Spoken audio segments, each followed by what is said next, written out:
హనీమూన్‌కి తీసుకొనెళ్ళి పైనుంచి తోసేసిన కథలు విన్నాం.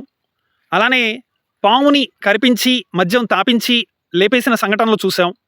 అదేవిధంగా ఇప్పుడు ఇంట్లోనే ఒక తొట్టె లాంటిది కట్టించి, ఆ తొట్టె మొక్కల కోసమని చెప్పి, భర్తను దాంట్లో పాతిపెట్టి, ప్రియుడి కోసం పరిగెత్తిన మహామణులు చూస్తూనే ఉన్నాం. ఇవన్నీ కూడా చూస్తున్నప్పుడు ఆలోచించండి. పెళ్లి అన్నది నిజంగా అవసరమా? ఇంత టార్చర్ లైఫ్ అనేది తీసుకోవడం అవసరమా? సో 20 ఏళ్ళు, 25 ఏళ్ల పాటు చదువుకొని తల్లిదండ్రుల ఆలనా-పాలనాలో ఉండి బోలెడంత ఫ్యూచర్ కోసం ఎక్స్‌పెక్ట్ చేస్తూ, పెళ్లి అని ఒక మిస్‌గైడ్‌లోకి వెళ్ళి, అక్కడి నుంచి మీ ప్రాణాలకే ఎసరు పెట్టుకోవాల్సిన పరిస్థితి అన్నది అవసరమని భావించకండి. సో బాగా తెలుసు ఆ అమ్మాయి. చాలా సంప్రదాయమైన కుటుంబం, మంచి ఫ్యామిలీ అని అనుకున్నప్పుడు అది వేరే విషయం. ఏళ్ల కొద్దీ స్నేహం ఉంటే అలాంటి వాళ్ళని పెళ్లి చేసుకోవడంలో ఏ తప్పు అయితే లేదు. కానీ కొత్త సంబంధాల పట్ల మాత్రం చాలా జాగ్రత్తగా ఉండండి.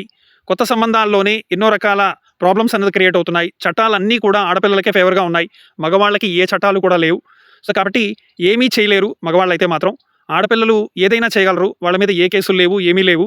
సో నాకు తెలిసినంత వరకు పెళ్లి అనేది ఒక వరస్ట్ టాపిక్ అది. సో ఈ రోజుల్లో ఇంకా కూడా పెళ్లి కోసం మీరు తాపత్రయపడుతున్నారంటే అది ఒక బుద్ధిలేని నిర్ణయం అనే చెప్పుకోవాలి.